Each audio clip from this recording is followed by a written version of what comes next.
ഏറ്റവും അനുഗ്രഹീതരായ പ്രിയപ്പെട്ടവരെ, ഇന്ന് ചൊവ്വാഴ്ചയാണ്.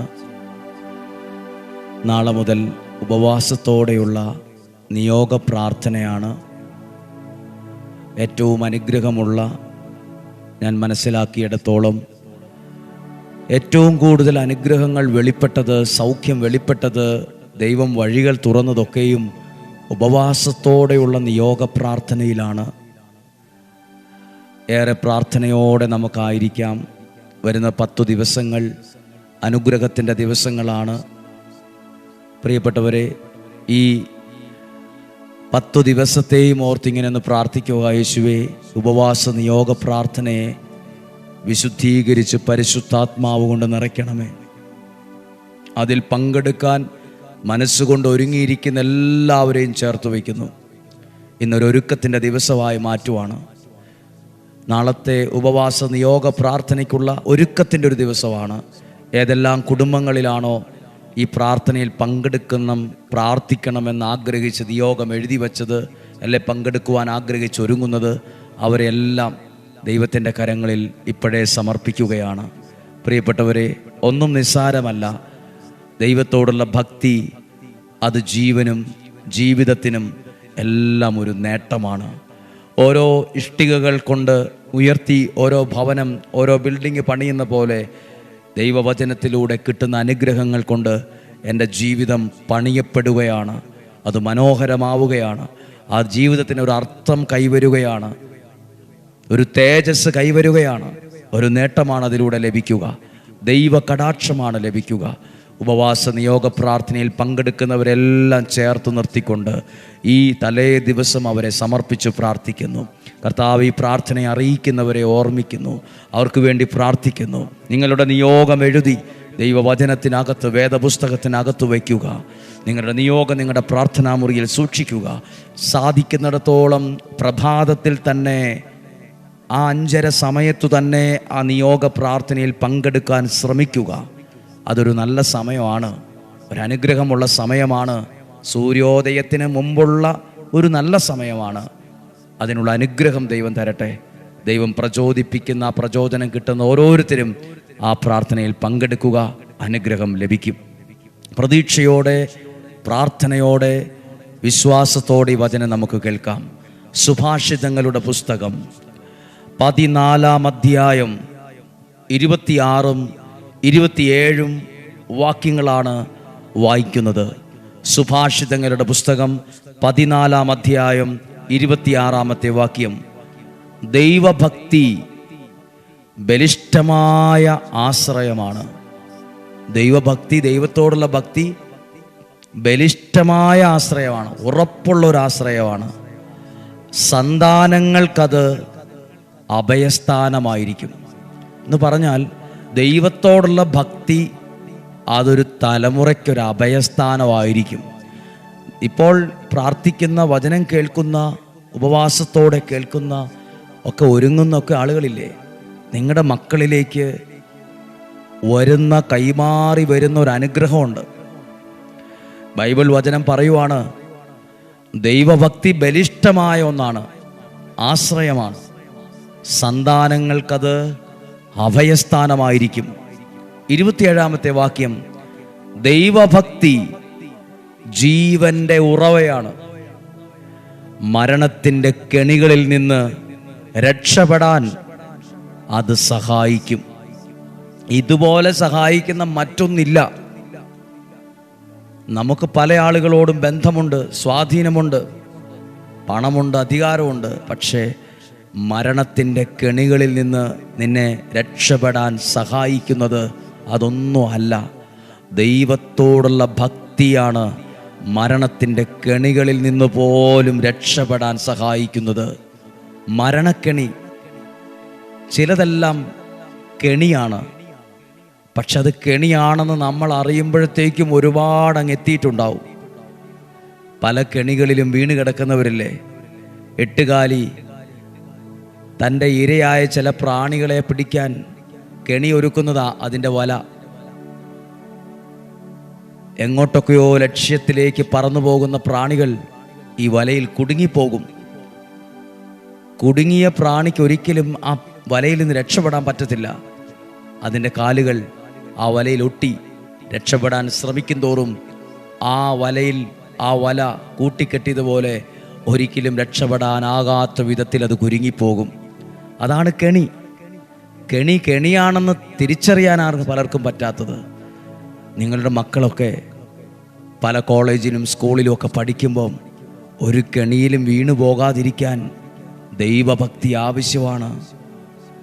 ചില കെണികളുണ്ട്. ലഹരിയുടെ, മദ്യപാനത്തിൻ്റെ, മയക്കുമരുന്നിൻ്റെ, തെറ്റായ ബന്ധങ്ങളുടെ, കൂട്ടുകെട്ടിൻ്റെ, ഇടപാടുകളുടെ മരണക്കെണികൾ, അപകടക്കെണികൾ, അപകടക്കുഴികൾ. നടന്നു പോകുന്ന വഴികളിൽ എവിടെയൊക്കെയോ കെണികളും കുഴികളും ഒക്കെ ഉണ്ട്.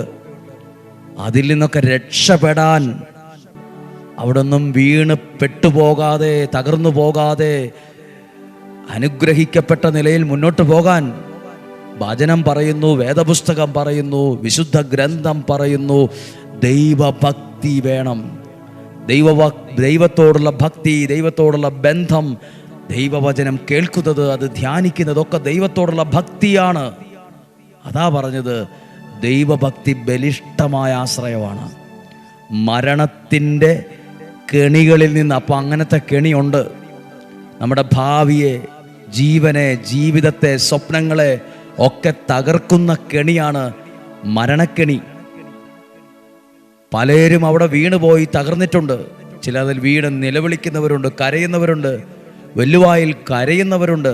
ചില മരണക്കെണികളിൽ ചെന്ന് പെട്ടതിന് ശേഷം ചില കൂട്ടുകെട്ട്, ചില ബന്ധങ്ങൾ, ചില പണമിടപാടുകൾ, ലക്ഷങ്ങൾ, കോടികൾ കയ്യിൽ നിന്ന് പോയി ജീവിക്കണോ മരിക്കണോ എന്ന് പോലും അറിയാത്ത പ്രതിസന്ധിയിൽ നിൽക്കുന്ന ചില മരണക്കെണിയിൽ വീണുപോയവർ, ചില മരണക്കെണി പോലുള്ള ബന്ധങ്ങളിൽ പെട്ടുപോയവർ, ജീവിക്കാൻ ചിലർ അനുവദിക്കുന്നില്ല, ഒളിഞ്ഞും പാത്തും ഉപദ്രവിക്കുന്നവർ. ദൈവമേ, ഇതൊരു മരണക്കെണി പോലെയാണല്ലോ. എട്ടുകാലി വലയിൽ വീണ പ്രാണി പോലെ പിടയുന്നവർ, മെഴുകുതിരി പോലെ ഉരുകുന്നവർ, നിന്ന് കത്തുന്നവർ, തീയിൽ കിടന്ന് പൊള്ളുന്നത് പോലെ പൊള്ളുന്നവർ, വെള്ളത്തിലിട്ട കല്ല് താഴുന്നത് പോലെ താഴുന്നവർ. ഇതൊക്കെയാണ് ഈ മരണക്കെണിയിൽ ചുഴിയിൽപ്പെട്ടതുപോലെ. കയറാൻ പറ്റുന്നില്ല, രക്ഷപ്പെടാൻ പറ്റുന്നില്ല. മരണക്കെണി. ശ്രദ്ധിക്കുക. ദൈവഭക്തി, വചനം കേൾക്കുന്നത്, പ്രാർത്ഥിക്കുന്നത്, ദൈവത്തിൽ ആശ്രയിക്കുന്നത്, വചനം എഴുതുന്നത് മരണക്കെണികളിൽ നിന്ന് പോലും നിന്നെ രക്ഷിക്കാൻ സഹായിച്ചു കൊണ്ടിരിക്കും. പ്രിയപ്പെട്ട മാതാപിതാക്കളെ, സഹോദരങ്ങളെ, സുഹൃത്തുക്കളെ, ഈ വചനം കേൾക്കുമ്പോൾ കർത്താവെ, ഞങ്ങളെ, ഞങ്ങളുടെ കുടുംബത്തെ, തലമുറയെ, ഭാവിയെ, ആരോഗ്യത്തെ എല്ലാ മരണക്കെണികളിൽ നിന്നും രക്ഷപ്പെടാൻ സഹായിക്കണമെന്ന് പ്രാർത്ഥിച്ചോണം. ദൈവഭക്തി ബലിഷ്ഠമാണ്, ഉറപ്പുള്ളൊരാശ്രയമാണ്. അത് സന്താനങ്ങൾക്ക്, മക്കൾക്കതൊരു അഭയസ്ഥാനം, അത് ഉപകാരമാണ്, അത് അനുഗ്രഹമാണ്. നാളെ മുതൽ 5:30 ഉപവാസ നിയോഗ പ്രാർത്ഥനയാണ്. സാധ്യമായ ആളുകൾ ഈ 50 നോമ്പിൽ അതിൻ്റെ പ്രധാനപ്പെട്ട 10 ദിവസം എടുക്കുകയാണ്. ഇതിൽ നിങ്ങൾക്കും ആഗ്രഹിക്കുന്നത് പോലെ പങ്കെടുക്കാം, യാതൊരു നിർബന്ധവുമില്ല. എന്തായാലും ഈ ആലയത്തിൽ, ഈ അനുഗ്രഹ എന്ന പുണ്യഭൂമിയിൽ, ഈ അത്ഭുതം നടക്കുന്ന പള്ളിയിൽ ഇന്നുവരെ ഇവിടെ വന്നിട്ടുള്ളവർക്ക് വേണ്ടി ഞങ്ങൾ ഉപവാസം ഇരിക്കുകയാണ്. ഞങ്ങൾ 10 ദിവസം നിങ്ങൾക്ക് വേണ്ടി പ്രാർത്ഥിക്കുകയാണ്. ഡെയിലി ബ്ലെസ്സിങ്ങിലും നിയോഗ പ്രാർത്ഥനയിൽ പങ്കെടുക്കുന്ന ലക്ഷക്കണക്കിന് വ്യക്തികളെ, കുടുംബങ്ങളെ എല്ലാം ചേർത്ത് നിർത്തിക്കൊണ്ട്, ചേർത്ത് പിടിച്ചുകൊണ്ട് നിങ്ങൾക്ക് വേണ്ടി ഉപവാസം എടുത്ത് പ്രാർത്ഥിക്കുകയാണ്. നിങ്ങളും ഞങ്ങൾക്ക് വേണ്ടി പ്രാർത്ഥിക്കണം. ഈ വ്യാഴം വെള്ളി ദിവസങ്ങളും അടുത്ത വ്യാഴം വെള്ളി ദിവസങ്ങളൊക്കെയും അനുഗ്രഹത്തിൻ്റെ പ്രാർത്ഥനയുടെ ദിവസങ്ങളാണ്. വ്യാഴാഴ്ച വരാൻ ആഗ്രഹിക്കുന്നത് ബുക്ക് ചെയ്തു വരിക. വെള്ളിയാഴ്ച ആർക്കു വേണമെങ്കിലും ആ ശുശ്രൂഷയിൽ വന്ന് പങ്കെടുക്കാൻ കഴിയും. ദൈവാനുഗ്രഹത്തിൻ്റെ ദിവസങ്ങളായത് മാറും. കുഞ്ഞുങ്ങളുടെ പരീക്ഷ അനുഗ്രഹമാവും, വിജയം വരിക്കും, ദൈവാനുഗ്രഹം ഉണ്ടാവും. സാധ്യമായ എല്ലാവരും 5:30 തന്നെ പറ്റുവാണെങ്കിൽ, പള്ളിയിലൊക്കെ പോകുന്ന തിരക്കുണ്ട് അറിയാം, എങ്കിലും പറ്റുവാണെങ്കിൽ 5:30 കാണുക. നിങ്ങളുടെ ഒരു പ്രാർത്ഥനയ്ക്കും തടസ്സമാകരുത്. നിങ്ങളുടെ ദേവാലയത്തിൽ പോകുന്ന കാര്യത്തിനും കുർബാനയിൽ പങ്കെടുക്കുന്ന കാര്യത്തിലൊന്നും തടസ്സമാകരുത്. നിങ്ങളുടെ യുക്തം പോലെ, സാഹചര്യം പോലെ. എങ്കിലും ഒരു അഭിപ്രായമാണ്, ഞങ്ങൾ ഒരുമിച്ച് പ്രാർത്ഥിക്കുന്ന 5:30 തന്നെ നിങ്ങൾക്കും പ്രാർത്ഥനയിലായിരിക്കാം. ഞങ്ങൾക്ക് വേണ്ടിയും പ്രാർത്ഥിക്കുക. ഈ 10 ദിവസങ്ങളിലും ഞാൻ ആളുകളെ കൗൺസിലിങ്ങിനോ മറ്റു കാര്യങ്ങളോ ഉണ്ടായിരിക്കുകയില്ല. ഈ 10 ദിവസവും കൂടുതൽ ഉപവാസവും പ്രാർത്ഥനയിലുമാണ്. എങ്കിലും ഇവിടുത്തെ ശുശ്രൂഷകളെല്ലാം മുടങ്ങാതെ നടക്കും.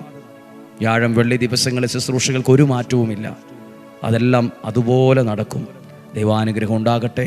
നിങ്ങൾക്ക് വേണ്ടി പ്രാർത്ഥിക്കുന്നു. നാളത്തെ ഉപവാസ നിയോഗ പ്രാർത്ഥന സാധ്യമായ എല്ലാവരെയും അറിയിക്കുക. നമുക്ക് യേശുവിൻ്റെ ആശീർവാദത്തെ സ്വീകരിക്കാം. വചനത്തിലൂടെ നമ്മുടെ കർത്താവ് ഈശോ മിശിഹായുടെ കൃപയും പിതാവായ ദൈവത്തിൻ്റെ സ്നേഹവും പരിശുദ്ധാത്മാവിൻ്റെ സഹവാസവും നിങ്ങളോടുകൂടെ ഉണ്ടായിരിക്കട്ടെ, നിങ്ങളുടെ കുടുംബത്തിലുണ്ടായിരിക്കട്ടെ. നാളെ മുതൽ ഉപവാസ നിയോഗ പ്രാർത്ഥനയിൽ പങ്കെടുക്കുന്ന ഓരോ വ്യക്തികളെ, കുടുംബങ്ങളെ, എഴുതി സമർപ്പിച്ച നിയോഗങ്ങളെ ഇന്നേ ദൈവകരങ്ങളിൽ കൊടുക്കുന്നു. തിരുരക്തത്താൽ വിശുദ്ധീകരിച്ച് ആ വ്യക്തിയെ, കുടുംബത്തെ, നിയോഗങ്ങളെ പരിശുദ്ധാത്മാവോട് നിറയ്ക്കണമേ. രോഗങ്ങളിൽ നിന്നും, അപകടത്തിൽ നിന്നും, ദുർമരണത്തിൽ നിന്നും, മൂപ്പെത്താത്ത മരണത്തിൽ നിന്നും, ചതികളിൽ നിന്നും, വഞ്ചനയിൽ നിന്നും, മരണക്കെണികളിൽ നിന്നും ഞങ്ങളെ രക്ഷിക്കണമേ, ഞങ്ങളെ സഹായിക്കണമേ. ഞങ്ങൾക്ക് സംരക്ഷണം, ആരോഗ്യവും, ദീർഘായുസ്സും, സന്തോഷവും, സമാധാനവും, നിലനിൽക്കുന്ന ഐശ്വര്യവും സമ്പത്തും ഒക്കെയും ഞങ്ങൾക്ക് ആവശ്യമായത് നൽകി ഞങ്ങളെ, ഞങ്ങളുടെ കുടുംബത്തെ അനുഗ്രഹിക്കണമേ, ഞങ്ങളെ നയിക്കണമേ, ഞങ്ങളുടെ തലമുറയെ രക്ഷിക്കണമേ. യേശുവിൻ്റെ നാമത്തിൽ അനുഗ്രഹിച്ചു പ്രാർത്ഥിക്കുന്നു, ഇപ്പോഴും എപ്പോഴും എന്നേക്കും. ആമേൻ. നല്ലൊരു ദിവസം ആശംസിക്കുന്നു. നാളത്തെ ദിവസം മറക്കല്ല്. ഈ 10 ദിവസവും സാധിക്കുന്ന പോലെ ആഗ്രഹത്തോടെ പങ്കെടുക്കുക, പ്രതീക്ഷയോടെ പങ്കെടുക്കാൻ ഞങ്ങൾ നിങ്ങൾക്ക് വേണ്ടി പ്രാർത്ഥിക്കുന്നു. നമ്മളൊരു ആത്മീയ കുടുംബത്തിലെ അംഗങ്ങളാണ്. ദൂരം കൂടുതലാണെങ്കിലും പ്രാർത്ഥനയിൽ നമ്മൾ വളരെ അടുത്താണ്. എല്ലാ ദിവസവും നിങ്ങൾക്ക് വേണ്ടി പ്രാർത്ഥിക്കുന്നു.